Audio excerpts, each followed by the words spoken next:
How's it going, everybody? And welcome back to another edition of the Stupid Questions podcast. Today in the pod, going to be having a round two conversation with Colin Chartier. I had him on about 4 or 5 months ago, I think, for his initial conversation. Really cool guy, awesome background and story. And he's gone through a lot, done a lot. And today we talk a bit more about breathwork, the stuff he's been doing, just based on my curiosity.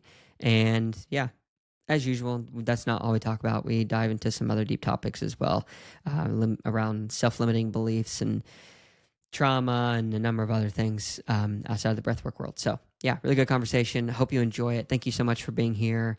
Like, comment, subscribe to help grow this podcast. Really appreciate it. And here is Colin Chartier.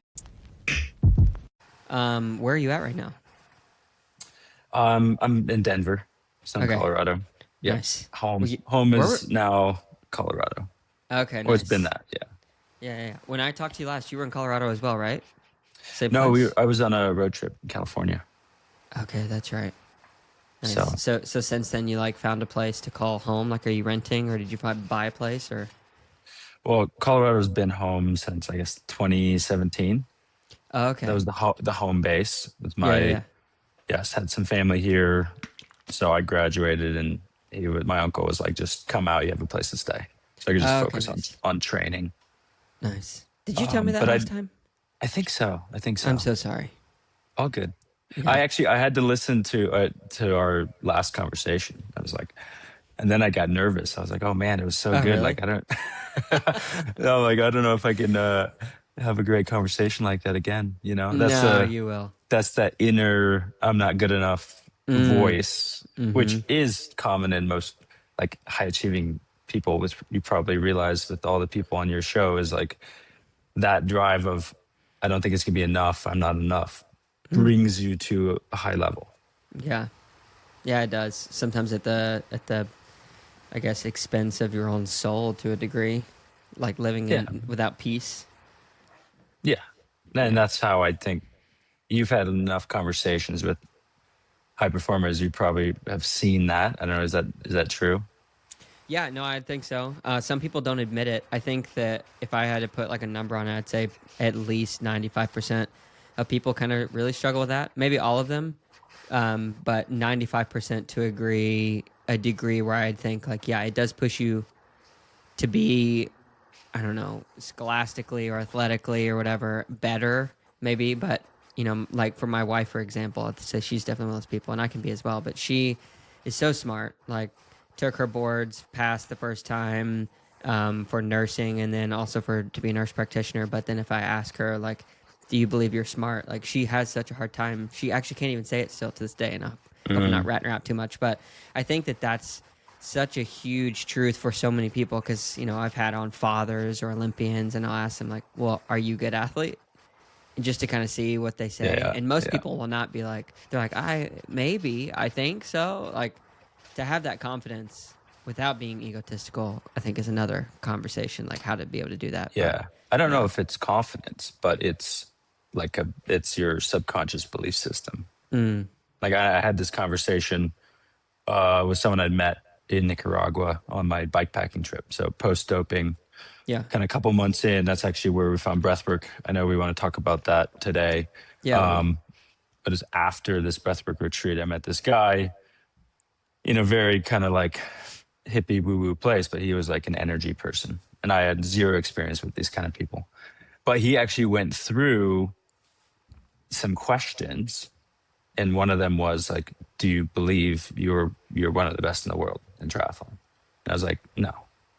And he's like, well, from the numbers and results you are. So can you believe that? And I was like, yes. And he's like, you don't believe that. Even me saying I believed it, he could tell I didn't believe it because I didn't.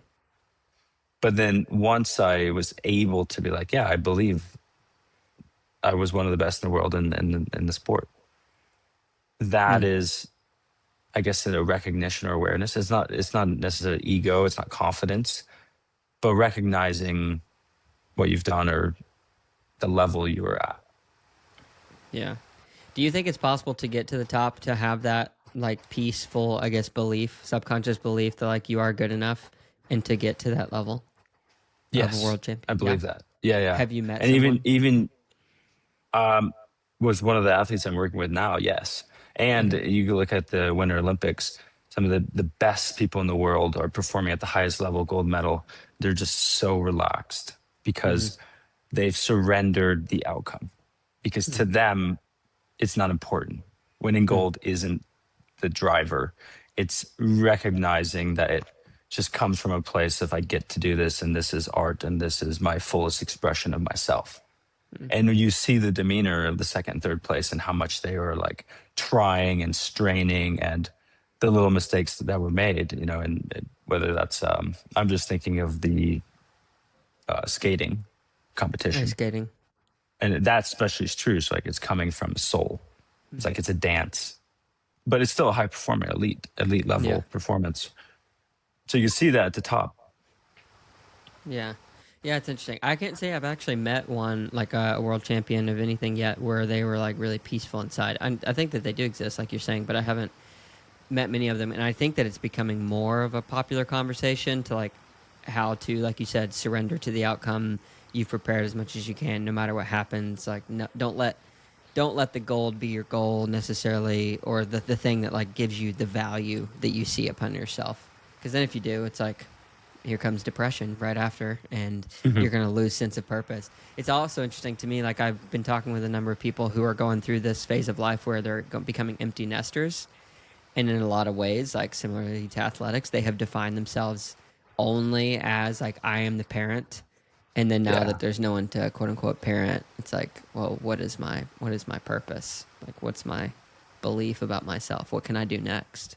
yeah. Who am I, right? Yeah. Because if you continually define yourself by what you're doing, I'm a father, I'm an athlete, I'm a business owner, I'm a husband, Mm-hmm. then those things go away.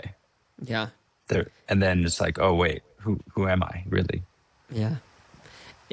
So with your journey, like of getting to a place where you've realized the importance of the subconscious beliefs, you seem, and correct me if I'm wrong, but you seem to like really have a peace and understanding of who you are now and where you're going. But is there ever a temptation to fall back into starting to define yourself by the things that you do and the accolades that you can acquire? Oh yeah, the temptation's always there, right? It's we can't really hide from it. It's always on social media. It's always in what we're doing. Last year when I was like, I, fresh into real estate and chasing numbers, and I was achieving 21 closings the first year, and everyone's applauding me, and it's like, oh, but what next? Can I do 50? You see what someone else can do, and Mm-hmm. then it just becomes all consuming. Working holidays, working weekends, working every day, and then that becomes your identity. It's like, Yeah. oh, I'm a realtor. Because where you spend your time and energy, that kind of becomes your identity Mm. if you're not conscious of it. Yeah. How do you But yeah, feel? now Go oh, go for it. ahead. No, no, please. Um, but yeah, now well, let's see, going to the last question you asked me on the podcast the first time was like, what are you most excited about for the future? Mm-hmm. And this was in October. So I hadn't started coaching. I hadn't started, pursuing this path, but I had said I'm most excited about coming back and to the sports world and working with athletes to bring a positive change.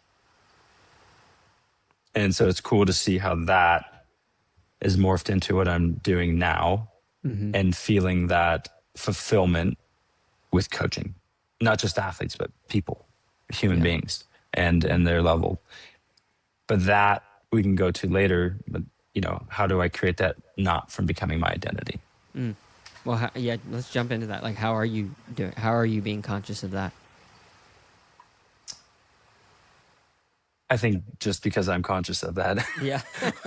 Yeah, I think that's the answer is just Like, keep having that focus on it. awareness. Yeah, keep Yeah. focused on, you know, being present, showing up for the people in my life.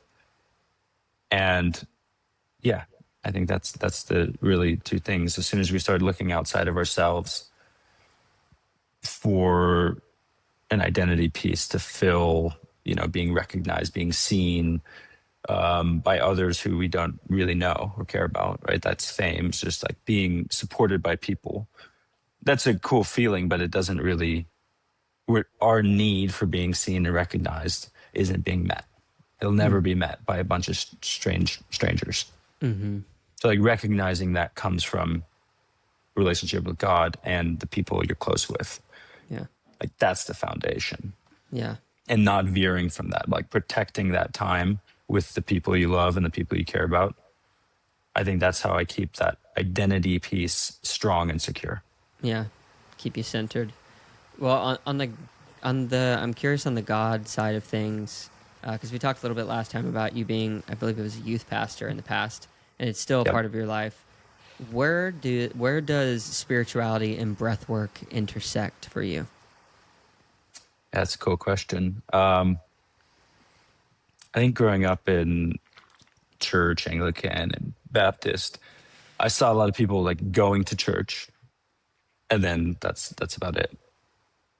Reading the Bible, going to church. And I think there's so much more spiritual practice to what Jesus did that isn't being, I guess, practiced in the Western church. That could be fasting, retreating. Jesus retreated a lot to quiet places in solitude to be alone with God and to pray, with a 40-day fast out in the desert. These are These are spiritual practices Mm. that I don't see many people do. Mm. I want to. This is a thought I've had for a while. This is going to kind of go off into a deep potential tangent, but when we're talking about breath work and we're talking about spiritual practice, especially as you mentioned fasting or retreating, I have I don't know if it can't be called a theory, maybe not yet, maybe a hypothesis that for a lot of the people who are engaged in like the world of psychedelics to, Hmm. to kind of reach this, some people call it collective consciousness, some people call it enlightenment, whatever you want to call it. I think it opens up a part of the brain that I think can actually be reached through spiritual meditation and then also breath work, although I have not experienced the breath work side of it as much. First of all, do you think that there's any accuracy to that? And if not, I want to argue with you. um, yeah, I think you're referring to is a DMT release, which brings us to an altered state in our brain. I Mm-hmm. think there's tremendous benefits from a whole range of things, a lot of depression, or just during that state, you have very heightened neuroplasticity in the mind. So you're able to kind of rewire or Change really quick. reprogram the subconscious mind. If you look at what we're operating right now, consciously thinking, we're 5 to 10% of our brain. It's 5 to 10% of who we are is what we think we are. Mm. And so to have access into that subconscious mind and memories and letting go of programs, reprogramming our way of thinking, it can be tremendously beneficial. I also know a lot of the spiritual kind of gurus, quote unquote, who've had many years, some people like 30, 40, 50 ayahuasca experiences who I'm friends with, and they've come back to like not needing any of that Mm. to be close with God. Like it's always a crutch. I think it's great to be used in the beginning, but you're right, as you can access these states through meditation, through breath work. Yeah. Another friend was on a retreat last week or this past weekend. It was just meditation, and she was able to have that kind of DMT psychedelic effect just with meditation. Mm-hmm. Interesting. Do you believe with that? I find this topic very fascinating. I read a good chunk of what's his name, something Pollan's book on how to change your mind, kind of the history of the psychedelic movement and all of that. Hmm. And you haven't heard of it? I think it's Michael Nope. Pollan is his name. Really Oh yeah, interesting I've heard book. of that. Yeah, yeah. So anyway, one thing that has come through that book and then a lot of observation from talking to others, I have not tried any of these substances, so I'll just kind of make that as a disclaimer. So there's a little bit of ignorance coming from what I'm saying, but it seems to me that there is, depending on whatever substance is being used or the meditation is being used, like you can encounter like very specific types of entities like that are sometimes even by physical form or observation view, like that they seem the same. Do you think that any of those could be, rather than just like the good side of things? Because a lot of people are like, oh, it's like the death of the ego, and it's very like light, good. Do you think it could be anything else, like the dark side of things that they're getting tapped into? Um, I think that's one way to look at it. I think my view of whatever the substance is, and the substance could be meditation, it could be breathwork, it could be Yeah. psychedelics, that you are the medicine. So whatever comes up is from you. And so those subconscious beliefs about good and evil and heaven and hell and demons and all these things, like it's coming from you. So at the end of the day, like we are creating our own reality. Like the eyes we see, your eyes and my eyes and everyone's eyes can interpret what we're seeing around us. There was an experiment I saw the other day. It was one of those things on Instagram, right? It's like, look at this picture. You have 3 seconds, find 3 blue things. Mm-hmm. And there's like 5 blue objects. And then she's like, okay, now name 1 yellow thing. Right. Like I didn't know any of the yellow things because I wasn't looking for it. Mm-hmm. And that's kind of how the mind works, is those beliefs that are subconscious. We're looking to reaffirm them through our reality, through what we're seeing. So the work is really changing that belief, what we're looking out in the world to reaffirm. Hmm. How do you think that a belief comes into becoming like a belief for an individual? Just some existential questions. Yeah. Well, I think I can just look at my own experience, right? Like, let's talk about being an athlete versus being an artist. I had crafts and I was homeschooled, and so I was doing drawing and painting and watercolor, but I was also on the swim team and did soccer. And I got, I guess, praised more for my athletic abilities. Mm. I didn't think I was a great athlete, but I did enjoy it. And because maybe I enjoyed it because people were like, oh, good job. Like I got praise from my parents, got praise from others. Mm. And so that belief, I kept getting further into athletics. And at one point I was 13, middle school, and I was playing piano. I had like piano lessons and I loved it. Like I just like obsessed with learning Beethoven songs and That's awesome.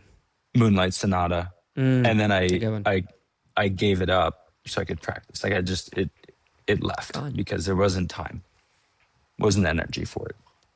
Right. Wow. So these beliefs over time start to compound. And eventually you get to the point where, in college, I'm like, oh, I'm really here just to be a pro athlete. Mm-hmm. Because that was the belief. Mm. Even though I had automatic entry to physical therapy school and had good grades, my belief was, no, I just have to be an athlete. Yeah. There wasn't really an option of something else to do Mm. in my mind. Yeah. Do you have any regrets about those decisions, leaning so heavily into the athletic side? No, no regrets there. I don't think you can regret things because you can't go back and change it. So there's no point in having regret. I think you would attest to that you are who you are now because of everything you've gone through. Mm-hmm. Like regret is just like, oh, I would change that, but then you would change who you are today. Mm-hmm. Yeah, if you truly regretted it. Well, do you play piano now? Have you picked it back up at all? A year and a half ago, I played a little bit piano, picked it up again. It was much easier to pick up, right? Because even a brief time many years ago, your mind and your body has memory. And Yeah, so it has that connection. those movements has a connection, which is amazing that the human body has that muscle memory, quote unquote. Yeah, yeah. It's so interesting you say that because I went for the first time since like 2019 or 2020. I went 4 months without swimming, and I kind of was like, oh, well, I even know how to swim anymore. And I was very surprised at how little I actually lost from not swimming much at all. I mean, obviously, there's a little bit of aerobic loss, but in terms of the technique and the understanding and the pathway to get back is much quicker. And it is so similar, I think, in playing piano. I love playing piano and guitar, singing. Yeah, literally anything. I think that's what's so amazing about the neuroplasticity conversation too, because for the longest time, this belief system was centered around, especially within America, like, oh, you can't teach an old dog new tricks. Yep. But actually, you can. You just have to go back to like the root, the foundation of who they are. Really, kind of. I hate to say dismantle because I don't like a lot of those conversations around deconstruction. Although there is some like good stuff to that. But yeah. Anyway, not to diverge too much. Um, but I mean, so the psychedelic breath work, that's actually what got me into breath work. So on that bikepacking trip, processing, I guess, grief, Hmm. loss, identity, career, reputation, figuring out how I got to this place where someone who has values that I wanted to be, and then I was not living that way. How did I get there? How did I make those decisions to dope and to be a cheater? And to figure out what to do next. All right, these are all thoughts going on in my head as I'm biking for 10 hours a day, just like processing. Yeah. And I'd seen a therapist, betterhelp.com. I think she's from the UK. So I just take these like, Zoom meetings on the side of the road. And she was just like, you need to journal. It's like, I tried. It's just so difficult. It was just, I just couldn't, nothing came out. Like, I was just When like, you sat down what's to the actually point? write it. Yeah. Yeah. Yeah. I don't think it helped that I was absolutely exhausted when I went down at the end of the day in my tent after biking for 10 hours. Hmm. Like, my mind Yeah. was Pretty fried. exhausted. But I come to Nicaragua and I'd been on my schedule. Like, I had the Excel spreadsheet. I knew how many days in each country. So I was just boom, boom, boom, boom, ticking off miles. Because that ultimate goal was to reach Ushuaia, Argentina, by like before Christmas. So I could fly home and be with family at Christmas. So, and as you know, most athletes, that's how they operate. It's like, this is my plan, this is my training plan, this is what I got to do, just execute. It takes Do it.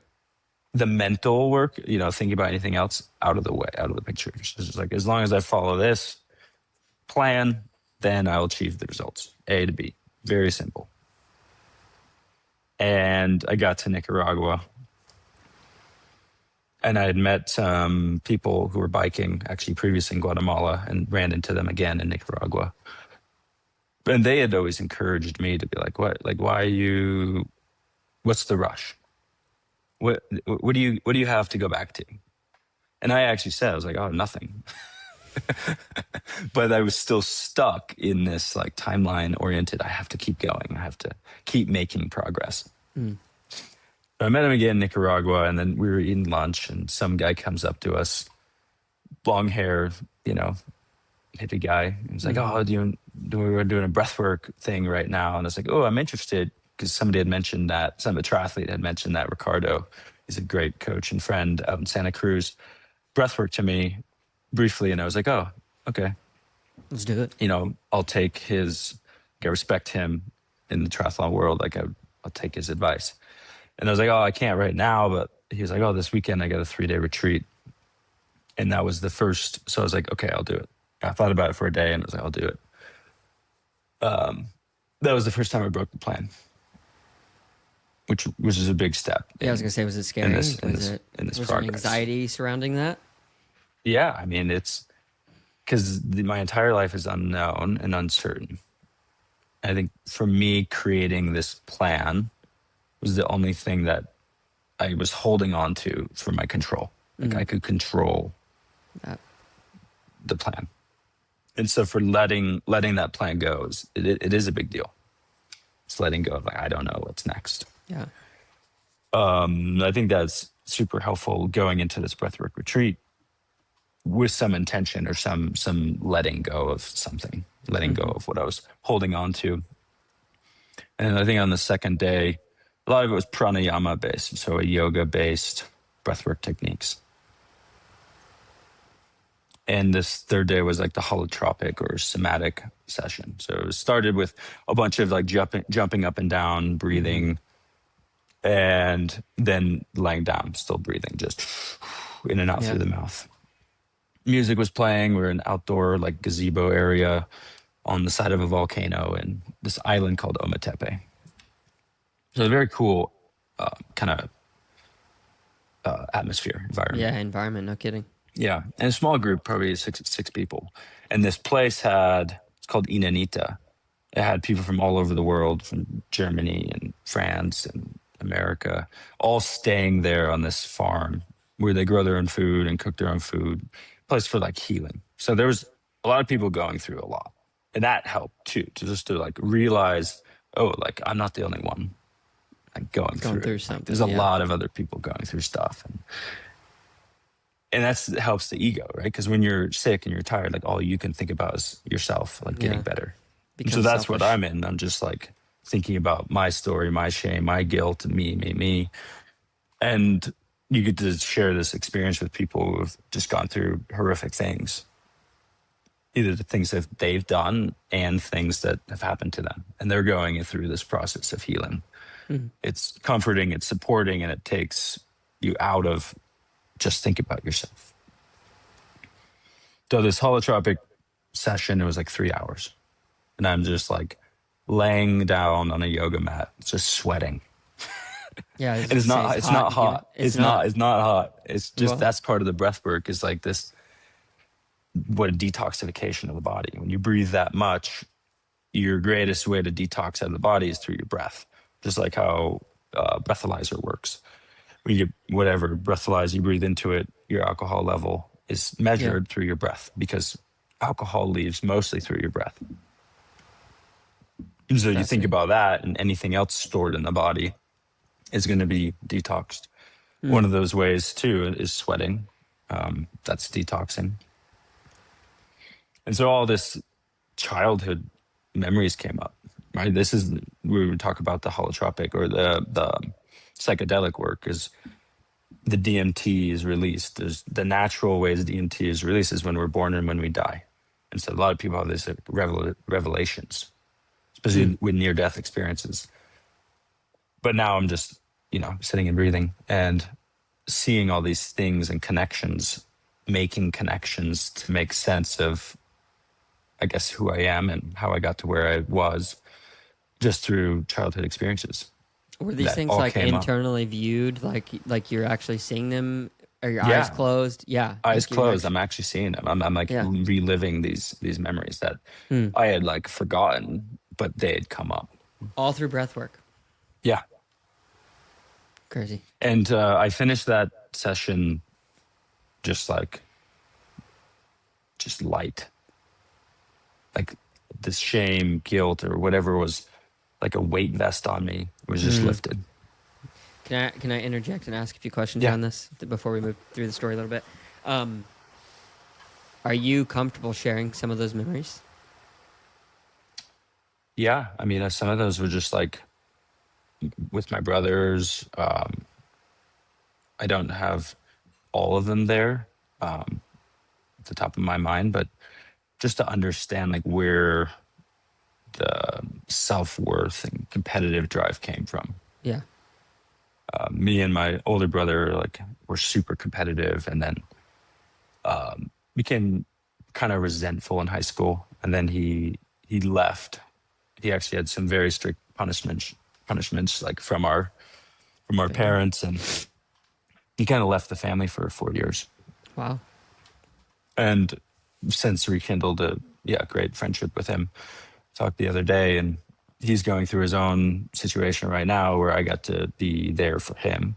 Mm. But that right is I want to love my older brother, and like I actually like look up to him, and but then to realize all of our actions because I wanted to be so much like him, we were so competitive against each other, and this competitiveness like created this wedge that divided us. Mm. And part of that, how that went into me excelling in sport, right, is almost like in spite of them or to have a place in the family as an Yeah. athlete. Typical of males. Yeah. There was a book, I think it's called The Originals by Adam Grant. It talks about like the hierarchy of the birth order of children. And like everyone fills a role. Mm-hmm. And the people born in like number 5 or 6 in a big family are often the most creative because they're free to be creative because all the standard roles are taken. So Mm. like my older brother was an athlete, but he's much smarter, applied himself in academics. So he was trying to be both the athlete and the academic, but he was definitely the academic. I was definitely the athlete. My younger brother gets to be more creative and pursue an identity that's free from those. Mm.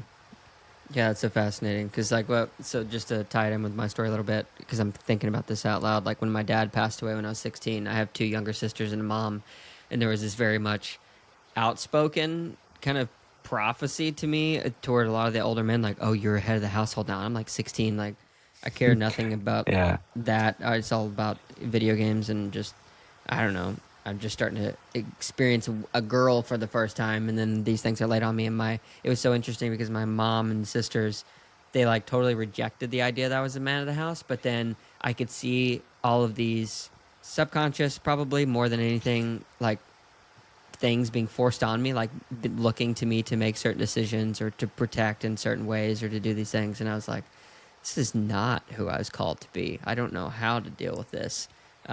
But it really drove me to kind of become who I am today and learn how to be less controlling. But it really forced that like type A controlling type of personality. Mm. It's so interesting how family dynamics create those character traits that we got to be careful of. Yeah. Yeah. And you asked how beliefs form earlier. Mm-hmm. I think you just answered that. Yeah, 100%.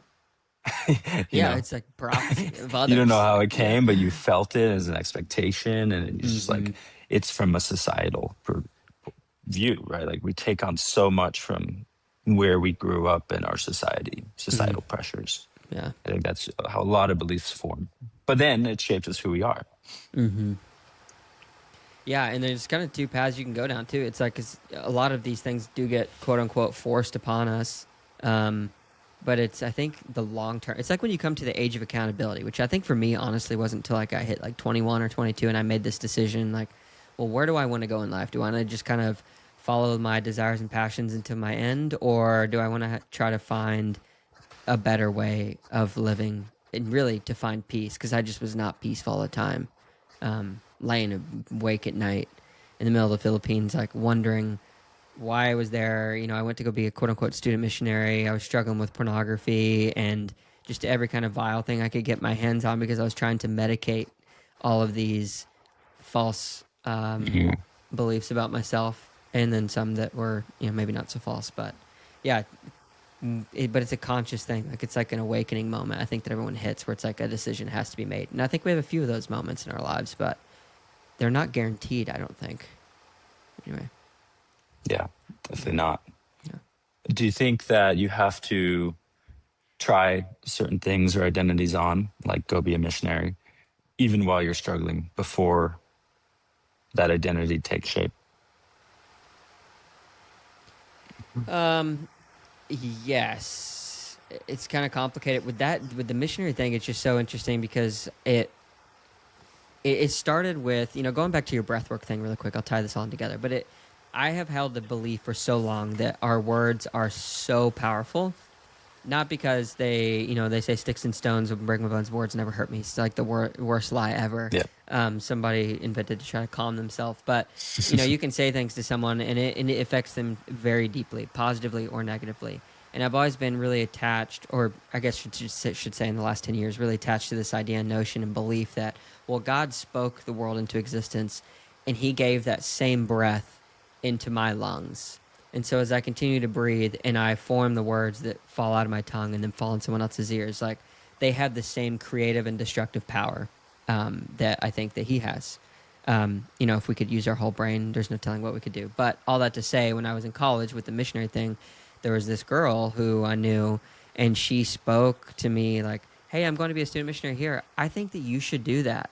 And for whatever reason, there was a set of variables that I had experienced that to that point put me in a place where like my ears were perked up, like I was listening for something, and my soul grabbed onto that. And as I started to go down that path, like someone paid for my school bill for the whole year. I didn't have a car, but I had a job for the summer lined up across from someone's house. They let me stay in their basement so I could walk to this construction site every day. Like there was just a lot of these, like whether you call them providence or what's the other word I'm looking for? Serendipity, whatever. Like it just kind of fell into place. So from that perspective, I felt like, wow, this just seems to be happening in front of me. And so I'm kind of, what other path do I take? I guess I just totally ignore it. Um, but I really do try to encourage a lot of my friends, and especially when I've talked at like universities or classes or kids that are younger than me, it's like, try anything and everything, because I think you really don't, in terms of like vocation, I think is more specifically what I'm aiming at, but you won't know if you really truly like or dislike something until you try it. It's just like there's so many phrases in my head where I have come to a conclusion about a particular thought or belief of something, but then when I actually speak it out loud, I'm like, wait, hold on, that doesn't sound right.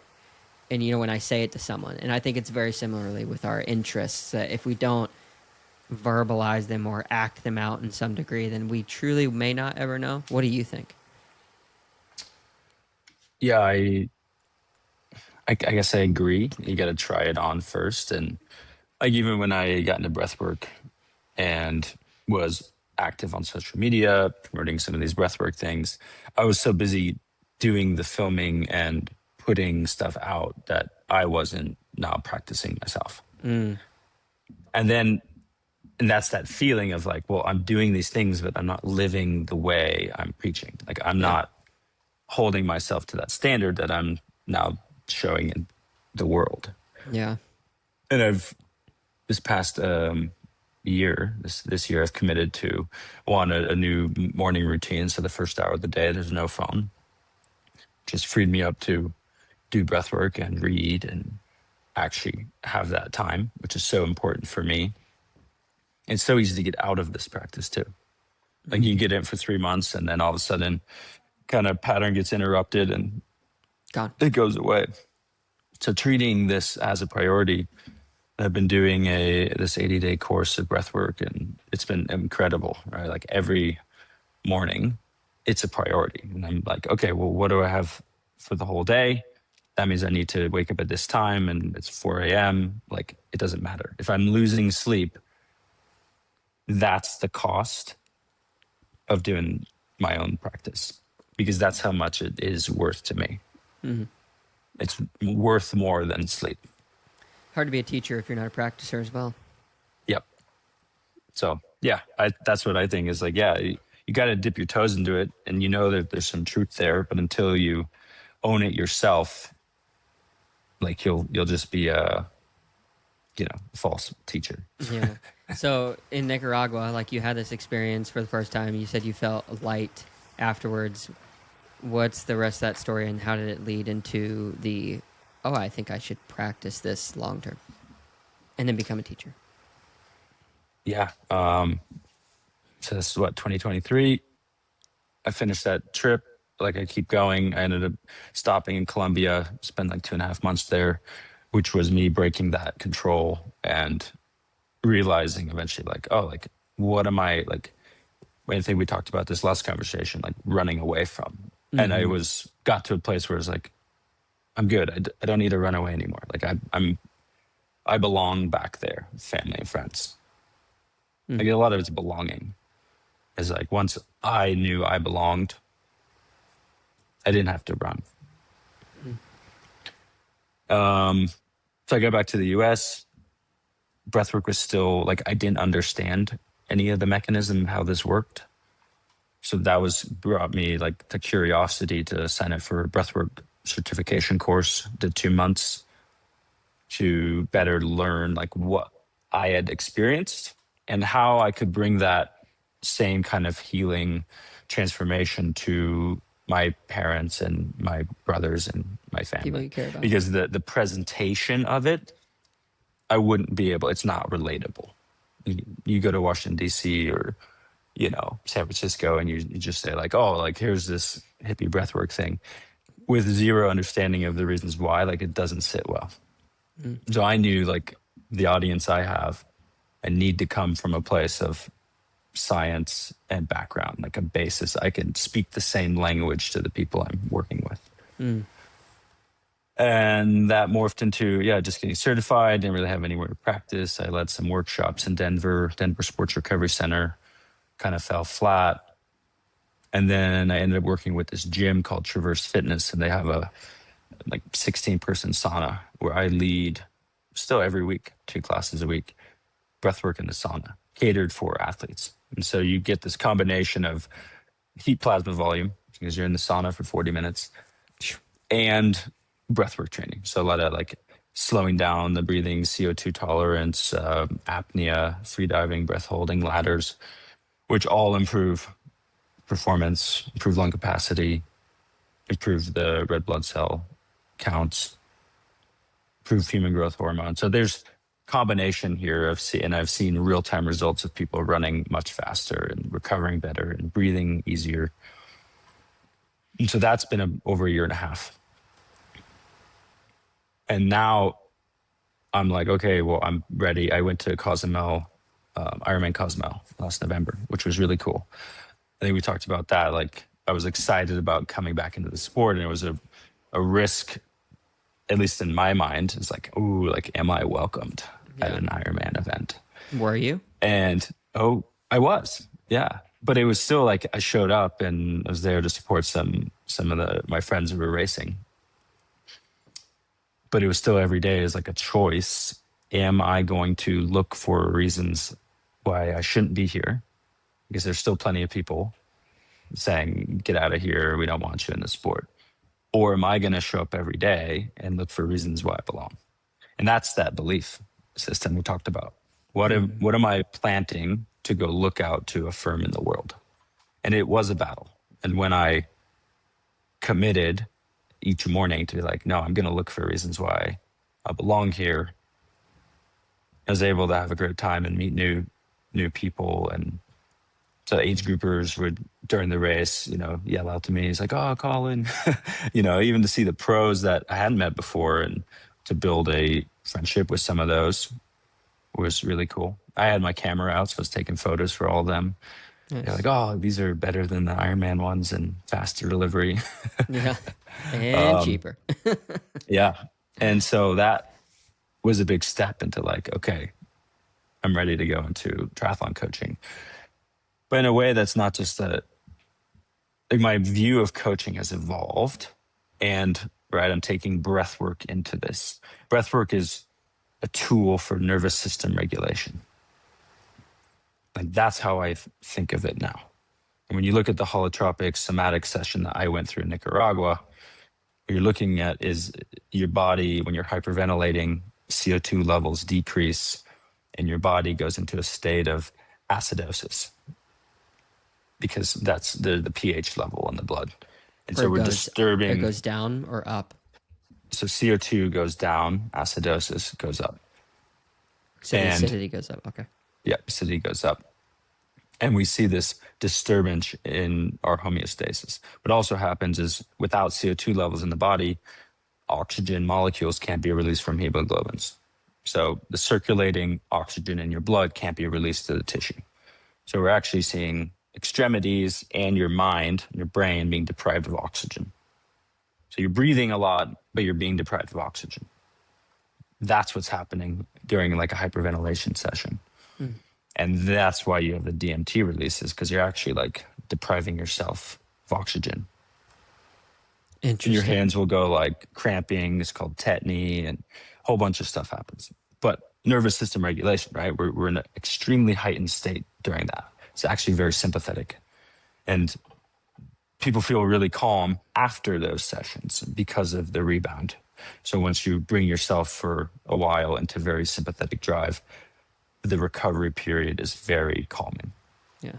Back to it's kind of a nervous system reset, so to speak.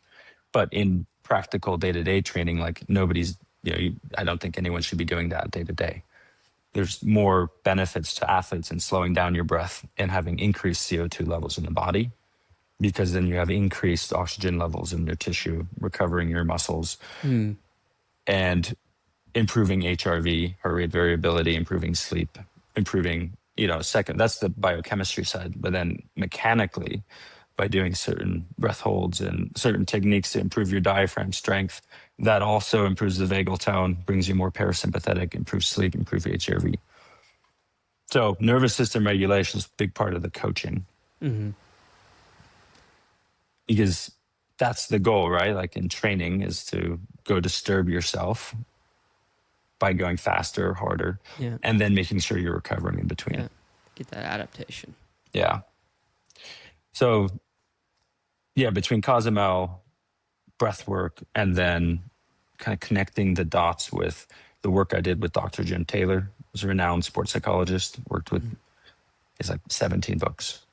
So I've recently like kind of reconnected with him and kind of seeing all the stuff, the mental work I was doing. Because I'm working with people through breathwork and I'm like, oh, but they're not getting it. I didn't realize most people don't have these mental skills they trained through 15, 20 years in the sport. Hmm. So having control over your emotions and thoughts, right? Having the awareness to recognize when your thoughts are negative. And also realizing, like I think we talked the other last time about like our thoughts, emotions, actions, and then they become our character. Yeah. And so having that skill set for your mind to have that control is super important. Because how many times are you struggling in a workout, or you like your coach says, you know, here's the prescription 3 by 10 minutes at 350 watts. And you know you've hit them before, but this time it's like a struggle to hit 330 or 320. Where does your mind go? I'm weak. Exactly. It's like a negative talk. It's like I Oh, I give can't up. get I don't it. want to fit as Yeah. and you The become body in this literally gives negative up. spiral. Yeah. Yeah. Yeah. Well, it's the mind. It's not the body. The mind making the body give up, or the body. Yes, Yeah. the mind. Because if the prescribed workout was your threshold, and if you know your threshold changes day to day, but your mind is trying to fixate on this number of 350 watts and you're at 320, but your effort is still high and you're still definitely at threshold, are you still not doing the prescribed training? Hmm. But now you're just negative about it and you want to give up. You're still doing the workout, but your attachment to the numbers is making you negative. Yeah. And so having that awareness and recognizing like your mind is the control and the governor of your performance. Mm-hmm. Start to work on mental tool sets, skill sets. You think it's possible to just turn off the mind to, or I guess turn on the mind to just every time you do go out to do a performance, whether it's racing or workout, like you can just always reach farther and deeper than you were able to before? What do you mean by that? But farther and deeper? So if you're racing, you know, because I'll just use a popular example because everybody knows who Lionel Sanders is, but he would Yep. constantly be like, "I want to transcend myself," you know, on this race or whatever. And Mm-hmm. there's a level of belief and truth to that. Like if you get into a certain state of mind where you can go harder than you have before, or a workout, like for the common everyday man, like, okay, I'm gonna do my 4x4 today at VO2 max and I'm going to get some new numbers. You know, you're focused on that. Like is there a way to unlock your mind to where every time that you want your body to perform in the way that you want to, like that you can have it do that? Yes, but I mean, depending on your frequency of every time, Yeah. Well, not right? Like every day. you have to be in the nervous system state to be able to transcend your training. Mm. Like training with Lionel as well. Like in my entire history, I spent many, probably 100 races overtrained going into races, and I was not able to transcend. It was actually worse.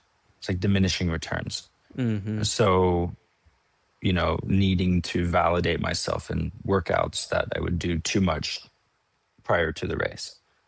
I'd like prove to myself the day before, 2 days before the race, that I was fit because I didn't have the trust or self-confidence. And then Yeah. by doing that, like I'd Dig your spent the hole. energy for the race on that workout.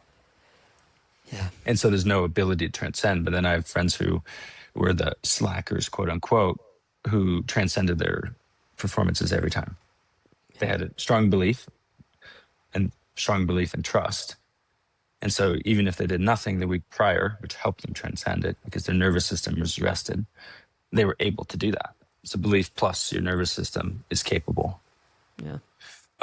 But then like most people aren't going to transcend much. Because if you train yourself to define what winning is, you can win every race. Mm. And that goes back to like the ice skating and Winter Olympics analogy of like these winners are just achieving the results and feeling totally relaxed and free. Because their definition of success wasn't the outcome. Mm. So, but that's also not the same as like training yourself to be like, oh, I got my participation trophy. Like there is a difference there because there's the mindset of, well, I sort of did it, and it's I don't know, maybe I'm wrong. It seems weak, like kind of praising yourself for every little win. I don't know. As I'm saying this out loud again, like we were talking a Yeah, little yeah. earlier, you should say No, things out loud. And you're like, I don't know if that makes I sense. had this conversation the other, I guess, month with a friend. Like this influencer lady posted this viral video of her like celebrating like crazy for finishing a marathon in like 6.5 hours, right? So you're Nice. like, the question was, his girlfriend was like, "Oh, she deserves that. Like she achieved her goal. Like she pushed herself. She did the marathon." And my buddy was like, "No, like that's not even like you could walk a marathon. Like that's not a big deal. It's not an achievement." And so that's the question, right? Like, does she deserve to celebrate that win for her? Because she celebrated, it looked like it was more than most Mm-hmm. people. Yeah. But for her is the win. Maybe she never believed she could do the marathon. Maybe she's been inactive her whole life. Yeah. You know, overcoming that for herself, Yeah. Was the and win. then that is the win, and then you deserve to celebrate that win. Yeah. 100%. Does she deserve the acknowledgement of others? No, none of us do. Like, if you want to go down that path, I don't think. If you Unpack that. decide, To deserve the acknowledgement of others, yeah, do because we if have to sorry, earn finish. that? Do we have to earn that? No, I think that's beside the point. I think that it should not matter, really. However, if someone does affirm you and you're able to take that and accept that love and fill your love cup, then like yes, you should do that. But you also have to be able to not accept the negativity that comes your way, and that's the hard part because most people are accepting everything that comes in and reject in terms of the negative voice. When someone says like, "Oh, you did a great job," you're like, no, you shun it. It's like Mm, backwards. But yeah. then if someone says like, "Oh, you did a bad job," you're like, "Yeah, I know." So it's like it's flipping it on its head, and I think that only Is comes that your from narrative though? Do you push away that and then accept the bad? I don't anymore. I can say that's what 99% of people do at least, and that's based on like real data. Of I went to a 3 day long retreat weekend where it was similar to maybe some of the stuff that you've done, but it was not through like breathing and whatnot, but like literally like writing down and asking hard questions of yourself and like putting a figured person in a chair across from you and talking to your mother and father and like coming to a lot of these existential questions. And what it got down to the root of it was like everyone pushes away the positivity and accepts the negativity because most people are just really broken.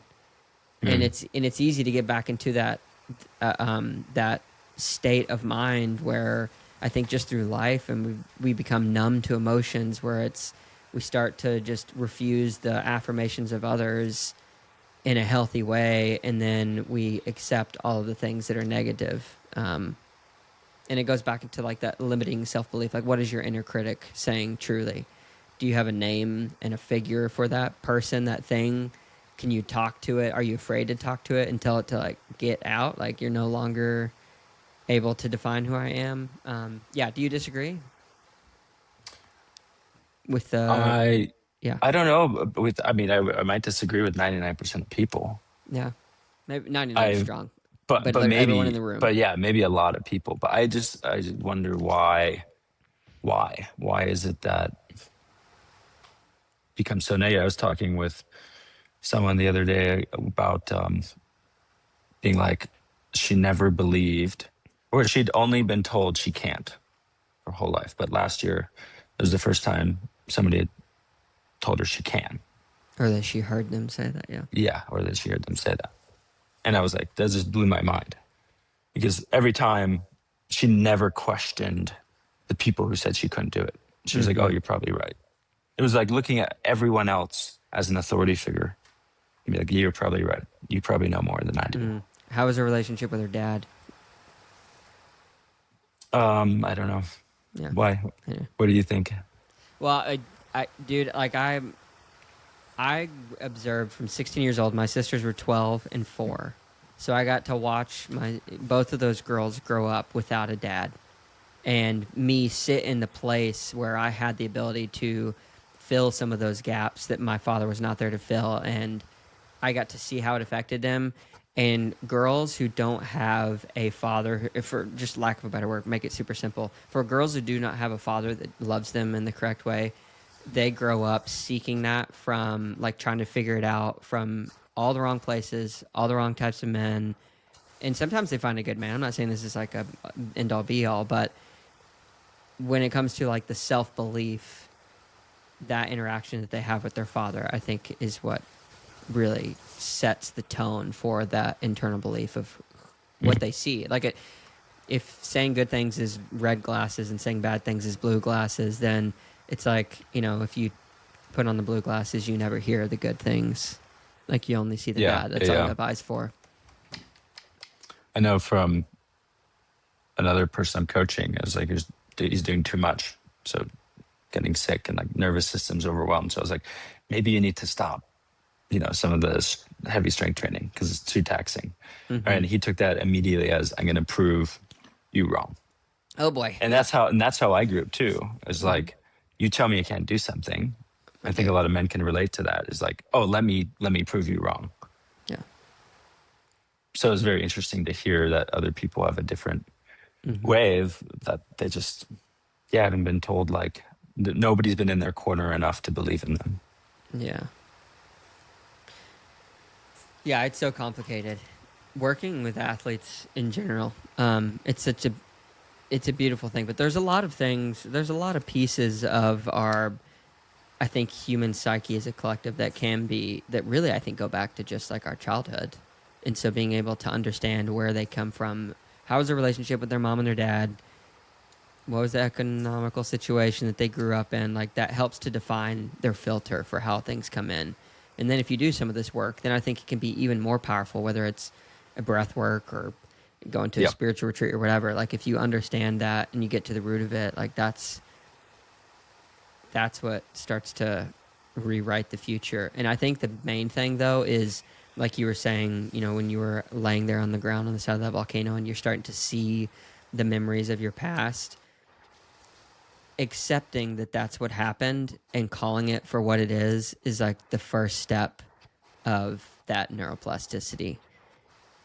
Like, for example, there was a 75-year-old woman in this retreat I went to. She was molested by her uncle, and I sat there and watched her in a circle of 30 other people, 40 other people, where she could not say it was not my fault. She kept on leaning back on like it was her fault and he didn't know or whatever. It was just this mistake, and that's because it was drilled into her. But people carry that for 75 years, and it's like if you can admit that it wasn't your fault or something. It's like the Good Will Hunting movie. That's what breaks it down. Because as soon as you say it out loud, that same breath, I think, that spoke the world into existence, you say those words, then it's like it breaks that spell. It breaks that bind or whatever, that chain, however you want to define it. Yeah. Yeah. That's interesting. Yeah. What kind of, what retreat was that? It's called the 3-Day by a nonprofit called Life App. One of my close mentors, friends, sent me to it. He's like, hey, I bought you a plane ticket and it was the craziest thing I've ever experienced in my life, and you're going to go. And I was like, okay, that's awesome. They're about to give me some ayahuasca. What's going on? Something's going to happen. I was like, I was researching it and whatnot, but it was really amazing. And all it was just it was just finding the deep, dark corners of your mind that you were afraid to touch, and shine a big bright light on them, call them what they are, deal with it in a healthy way. Like they gave us tools to be able to confront the monsters. Yeah. That's awesome. I think that's what pretty much every retreat is, whether that is plant medicine, not, religious affiliated, Christian, non-Christian. They're all about pattern interrupt, take you out of your normal life enough to think about things from your past and then to make sense of the world. Yeah. Yeah. 100%. So I totally derailed us from the breathwork stuff. Yeah, so we went back, like you were back, you're starting to work on it. I forget, like we were talking about the holotropic breathing and the performance breathwork. And what questions do you, as someone who I'm guessing is new Have you done any breath work before? What's your view like of breath work? Yeah. When I say breath work, what do you think? Yeah, so partly experiential. Back when I don't know if you've heard of Yes Theory, but they did some videos with Hmm. Wim Hof, and Wim Hof is probably like the biggest breathwork Yeah, guy just the last yeah, 10 years in social media. So I've done some of his stuff where like I don't know how long the sessions were, 10, 15 minutes. Lay on your back on a couch. It's like the hyperventilation state. You know, push all out, hold it in. I yep. forget the specifics of it, but that was my 30 experience count. with it. Yeah, and it tracks with what you were saying. I don't know the difference between holotropic breathing and somatic breathing. Maybe you could define those. Like, I'd be curious to know that. And then, but that's my experience with it. I haven't gotten to a place where it's like a hallucination or, you know, feel like I'm just like rewiring, resetting my Yeah. brain. Um, Give me 1 second. Yeah, no I worries. lost Actually, this. while you looked it up, I actually had to pee really bad, so I'll be right Yeah, back. go for it. Okay, but We're back. last time I literally forgot in the last episode to take out the pee break, so everyone's like messaging me, laughing at me. No So, way. so I will try Really? not to forget this one. Do you not have an editor? I am the editor. Me and Wow, you do yeah, a lot. I it's mean, actually not too bad. okay. Yeah. Um, all right. So yes, difference of somatic and holotropic. Yes.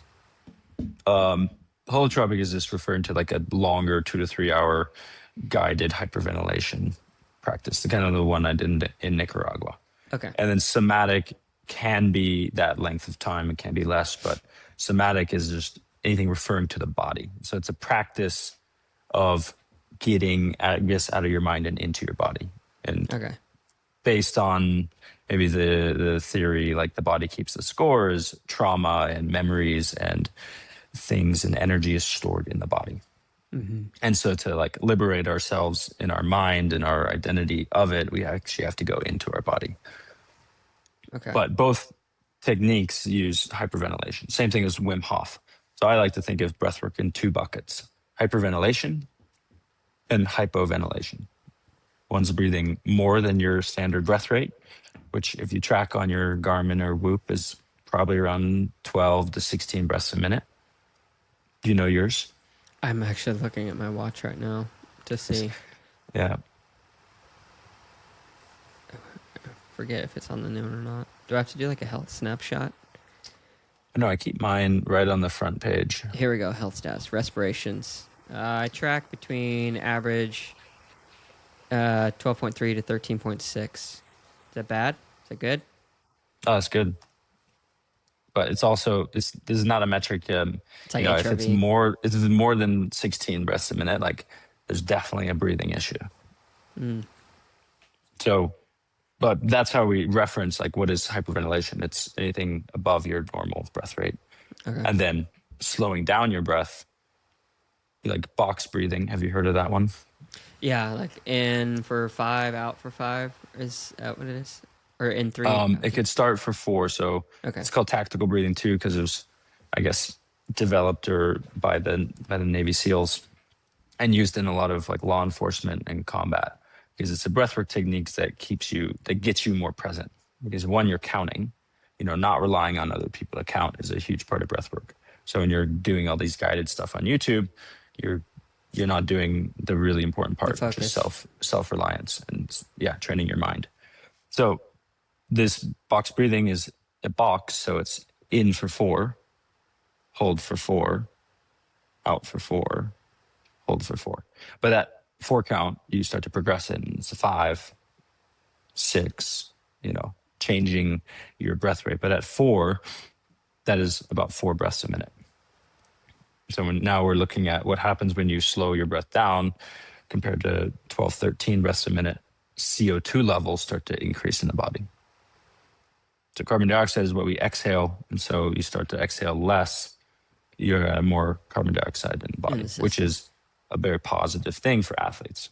Mm-hmm. Most athletes are breathing a lot in training, and their nervous systems are more in a sympathetic drive. Jacked. Yeah. Jacked, tired and wired, or, your breath is your state of the nervous system. And your breath is through the nose, into the diaphragm, not your chest. Big difference is a lot of people take a deep breath, they Up fill up their instead of out. chest, and they sit up here in the chest instead of into the stomach and the diaphragm. Huge difference there with the vagus nerve and activation of the diaphragm. Hmm. And so the point, most people who take a deep breath are trying to be calm. And now they're Doing the opposite. further, doing the opposite, stimulating their nervous system. So, yeah, 2 types of breath work: slowing down, speeding up. Really quick I side think question for the box breathing. What is the greatest or the highest number of a whole in out holds? 5, 6, that I've 10, that I've 12? done. Yeah, like that you've I've gotten done to 8. 8. Yeah, I led a class. I think it was my birthday for my breathwork class, and I turned 32. So I did every counts of all the breaths in variables of 32. Nice, So we did 8 in, 8 hold, 8 out, 8 hold, nice. which is really really challenging in the sauna at 190 degrees. Challenging to do out in the normal. I'm like sitting here Yeah. thinking, counting. I'm like, oh, that's a long time. Yeah. So when you do that, you start to gain control over your breath. Most people are controlled by their breath. Mm-hmm. So their diaphragm muscle here gets tight and stuck. And as a triathlete, I used to have diaphragm cramps, and mostly because I was breathing improperly through my mouth, always doing VO2 max. You're just taxing these breathing muscles, and they get tight and stuck. And so when that happens, your nervous system gets stuck. So I don't know if you ever had a diaphragm massage, Dude, but it's super painful. No, I haven't, but I have those cramps, or have had those cramps for so many years. As I've gotten less stressed about racing, they have gone away significantly, oddly enough, Yeah. or not oddly enough, but yeah. Yeah, part of it, like there's this feedback loop of the vagus nerve. So efferent fibers are from your brain to your body. 20% of your vagus nerve is efferent. 80% is afferent. So it's sensing the body and then signaling your brain. So it's communication highway.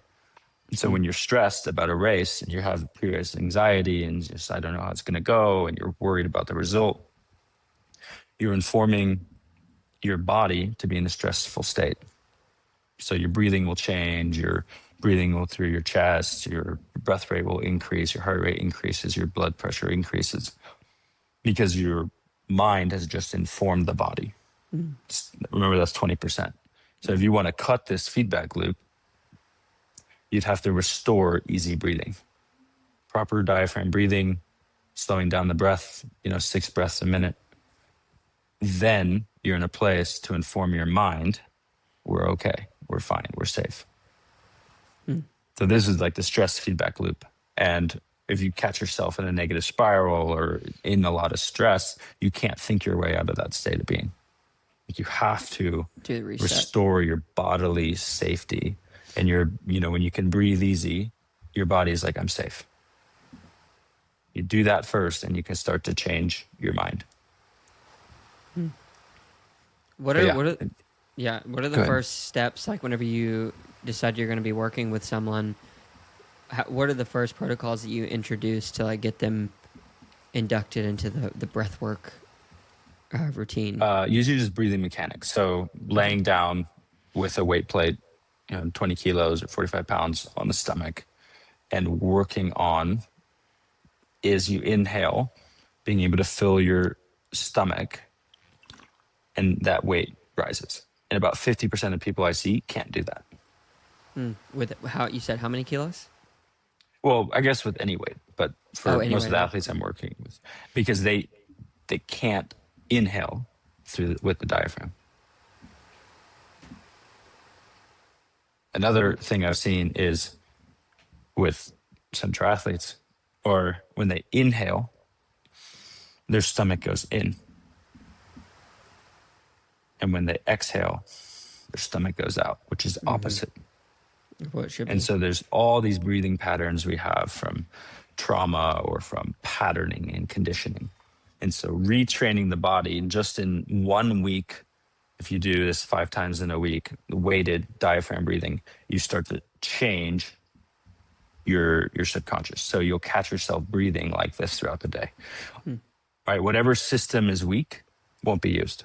Whatever system is used often will continue to be used. So you got to break that. Once you strengthen the neural pathways of breathing through the diaphragm, like that becomes the automatic one because it's the stronger system. Hmm. How do you, just practically speaking, like for me, like I'm 125 pounds, 5'5". How do you choose which weight to start using? Just whatever you can move, Um, whatever. you could start with a 10 minutes. Well, I guess you could start with less. You can start with 5 minutes, but like find a weight that you would actually feel a little bit of fatigue Okay, from actually after that raising it. session. Okay, yeah. Yeah. But the second part is it's not just breathing in and out, it's how you breathe in and out. And so you can go into a 6 second inhale and a 6 second exhale. And now, during that entire 6 seconds, your goal is to initially, it's going to be clunky. Maybe like six and then five and then four, and then you'll kind of reach the top before even the six count. So Mm-hmm. you have to calibrate and control that weight up in a smooth manner. And more importantly, control it on the way down, not just dropping it. And so you start to gain better function over your diaphragm. Mm. And then over time, like this, like you've seen where it becomes the natural way of breathing, like you've interrupted that pattern and it Yep. becomes the way. Yeah. Even as short as 1 week. Well, I'm gonna have to try some of this stuff. So then, what's next after you graduate from 1 week? A lot of my coaching is mindset coaching. So it's like come hand in hand. And Yeah. there's exercises that are one exercise I did to become a runner because I spent my whole career believing I was not a runner because I didn't have the PRs and the times to support myself. Like I'm not a good runner. I'd go run against like Matt McElroy, Morgan Pearson, 13-minute 5K. And I'm just like, Mm-hmm. I am not a runner. My best time was like, 16 or something, 15. In the sport, I was 15 minutes off the bike. But in high school, it was only 16-minute 5K. And so there's this, belief system Yeah. that reinforce limited belief system. So it's like taking inventory on everyone. Everyone has limiting beliefs, whether we are conscious of them or not. Mm. And so we start to take inventory, write down every belief to be true about yourself, about the world. Like I'm Seth Hill. I'm a triathlete. I'm a podcaster. I'm a father. I'm a piano player. All of these things. And you say like, okay, you have your belief system. Now we get to poke holes at it. Why do you believe that to be true? And go back to the source. We talked about going back to the, childhood is go back to when you picked up that belief and realize, step 3, realize you've created who you are.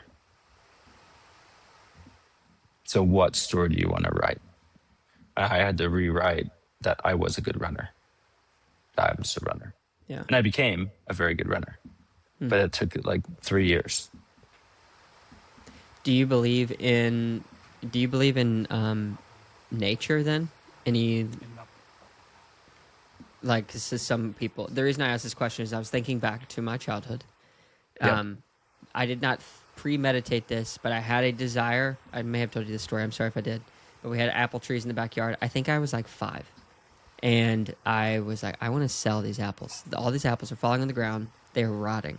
So I pulled my little Tykes pull behind thing, grabbed a bunch of apples that were on the ground that looked like they weren't rotten, washed them, bagged them, tried to sell some for $2 or something crazy. And so like that was from a very young age. I didn't even know what entrepreneurship was, but I was like, looking back, oh yeah, like I was an entrepreneur from birth, seemingly.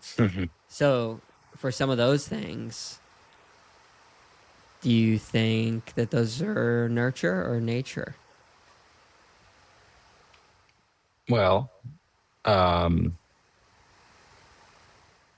guess nature would be a question of, are you referring to how you were like just you being born? Mm-hmm. Or are you referring to nature as in like, there's a tree? Because one, you couldn't control, your parents' decision to buy a house and that there was a tree there. That was a circumstance. That's your environment. Mm-hmm. And so, yeah, that's still nurture because that's your environment that you grew up in. True. I think there's We maybe use excuses for this part of the negativity. We see all the things we're not good at as nature. You're like, oh, I'm not good at that. And then all the things we want to do well at is nurture. It's like, oh, I can train, I can build that, I can do that. And start to realize like, oh wow, like it's just my belief that this is how I am and that's why I'm stuck. Yeah. Sure, there's genetic components, but don't let that become an excuse for not being able to do something. Yeah. Because more than likely you'll be able to do and achieve things you never thought you could believe. Yeah. Yeah. And I think you can. Have you done any research around epigenetics? Not too much, no. Okay. Like the ability basically to turn on and off different sequences in our genetic Oh, genome, especially for like when we were going to have kids or whatnot. So when I was, right before having my little daughter or thinking about getting pregnant, I was like, I need to be in like the most pristine shape, thinking clearly, eating the best. That way she just gets handed the best cards to start with. But then I think you can also turn those things off over time. If she's born with an ability that through my genes, she was able to get, like, you can turn those off with belief and physical practice, or the way that we conduct ourselves, eating, living, that kind of stuff. But yeah, anyway, I was just curious. yeah, I think the most inspiring stories we know of are people who've overcome, you know, things that they were born into or things that Yeah, happened to them. yeah, And so to realize like that could be your story too.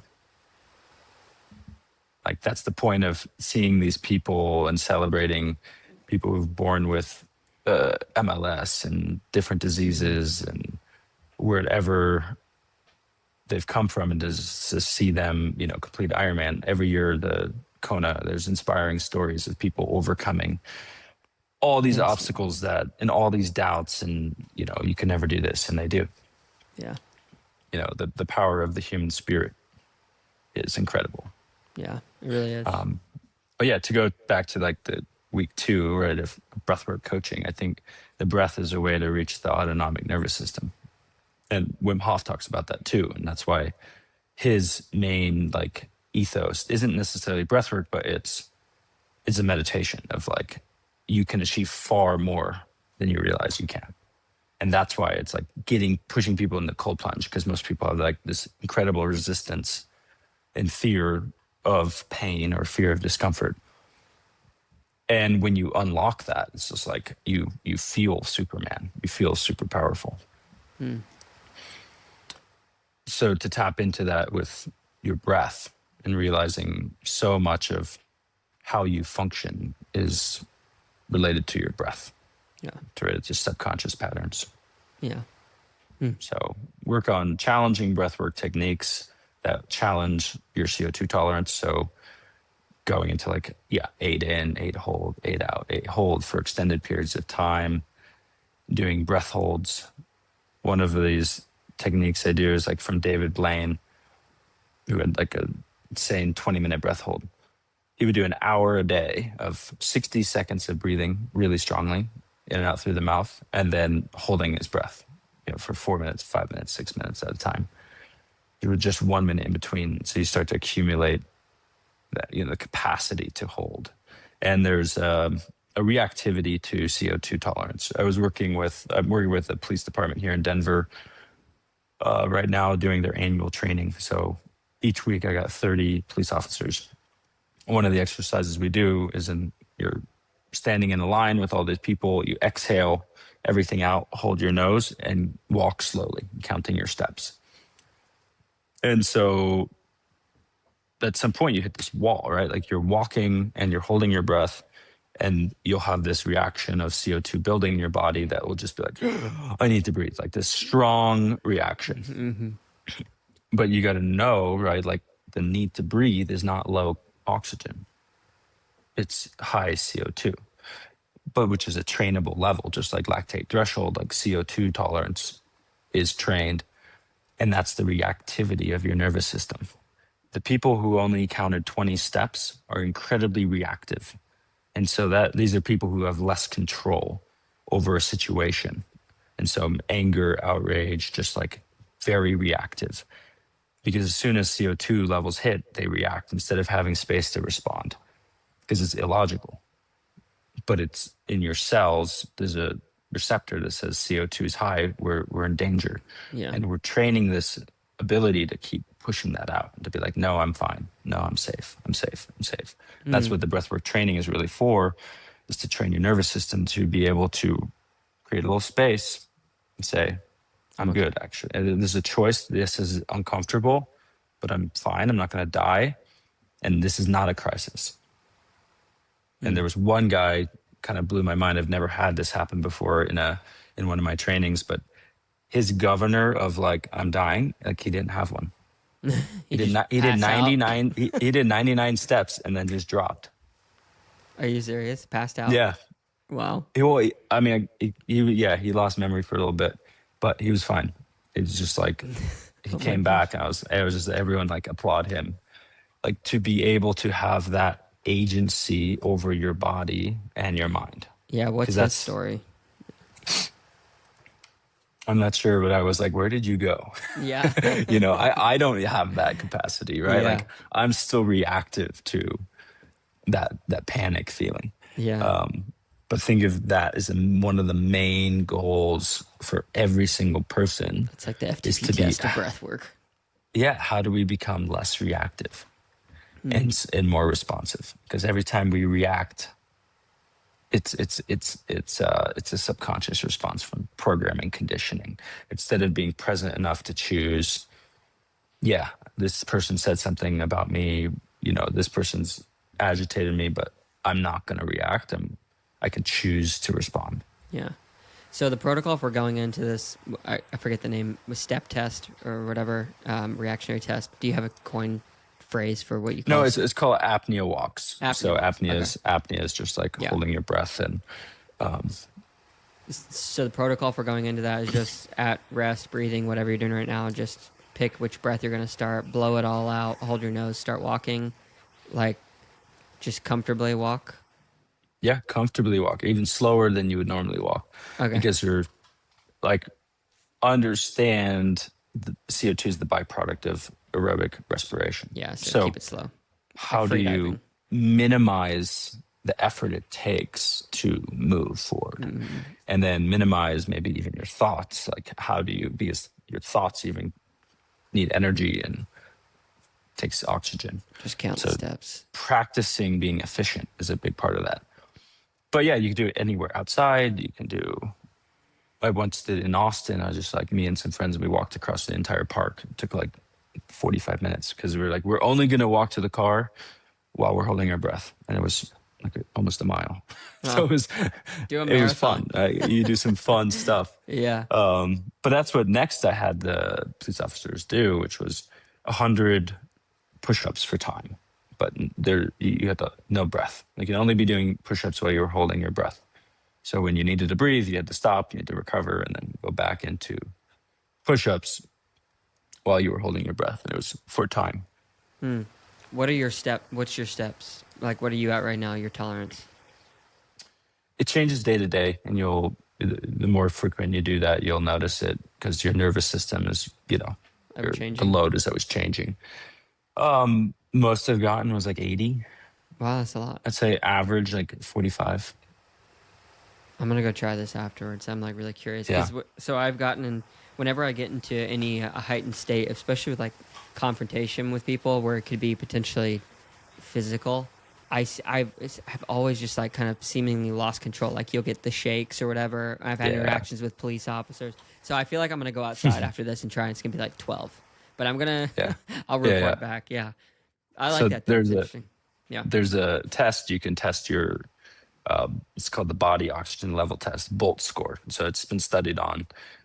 There's programs, on YouTube you can do. It's very simple, but it's a sedentary sitting, exhale, hold, and it's the first inkling to breathe. It's not a maximal test, and that kind of gives you also a range of where you fall into elite. So 20 seconds and less is like really poor CO2 tolerance. 20 to 40 seconds is like solid. 40 to 60 seconds is just like insane. And so same thing with the walks. You'll find out your CO2 reactivity. But yeah, teaching this, a lot of athletes are like super, have very poor levels because of all the breathing they're doing Hmm. while exercising, is hyperventilating. And so their CO2 tolerance levels are super poor. Hmm. And they can actually improve recovery, improve their oxygenation, improve their red blood cells, all by doing apnea training and breath holding. Interesting. I'm gonna get your protocol. I'm like thinking about a weird experience I had when I was like 14. I don't. I so at this time in my life, like our friends had a pool, and I loved like trying to hold my breath as long as I could. And there's just something about kind of doing a little hyperventilating before, and then holding your breath for 2 or 3 minutes, and just floating and feeling like I don't know. It's just a cool feeling. But anyway, one night in bed, I was laying there, and I was trying to. This is gonna actually sound kind of weird, but I'll just say it. Um, I was like, can I end my life by just refusing to breathe? So it comes from kind of a dark place, obviously, but I got to a place actually where I scared myself, where I could like feel myself slipping into like unconsciousness because I had slowed my breathing to and it was such a shallow breath in between inhale, exhale that it was like just enough to satiate the desire to breathe. But I started to like almost, it may have been dreaming. I don't know if I was actually slipping out of consciousness or whatnot, but I've always remembered that and been like, can you actually do that? And now that we're having this conversation, I'm thinking back on that time where it's like, you can train yourself to do some crazy stuff. Yeah. It also takes a lot to be able to not live. Like you'll pass Mm-hmm. out and you'll come back. Yeah, the body's gonna like shoot you Like into. especially you see all these free divers and the world records, and I think the new record for breath holding is 29 minutes. That's And insane. you see these people coming from like these insane breath holds. And they're just like even when people do shallow water blackouts and they're coming up from a free dive and they'll come up and come back. They'll be bleeding and like there'll be damage, but Yeah, the your brain will, human but the human body just it's incredible. amazing. Like the Yeah. the the spirit.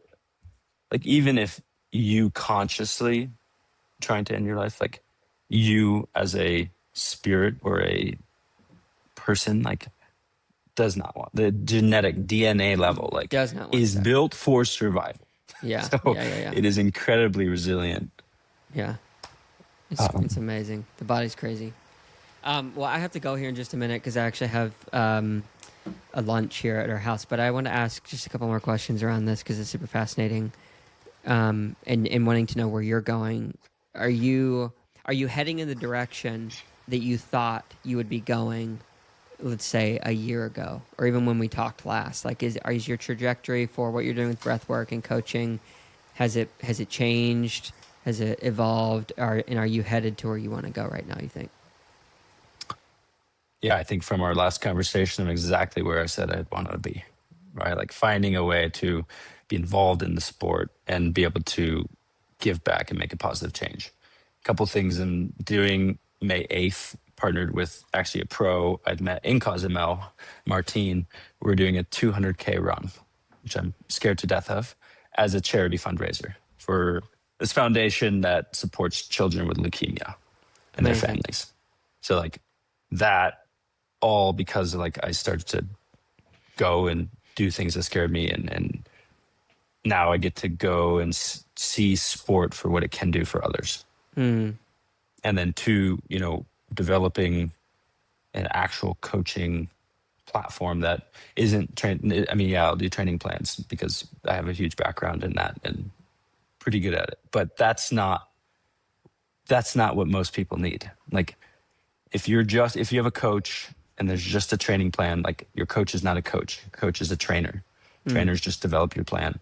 And so when you start to look at people from a holistic standpoint, where the main goal is how do you become a better human, better father, better friend, better regulated nervous system, improve sleep. Like this is where the true performance lies in. And I just had a huge win in this coaching business 2 weekends ago. Australian athlete Christo won the Australian Alpine Challenge, which is off-road Ironman.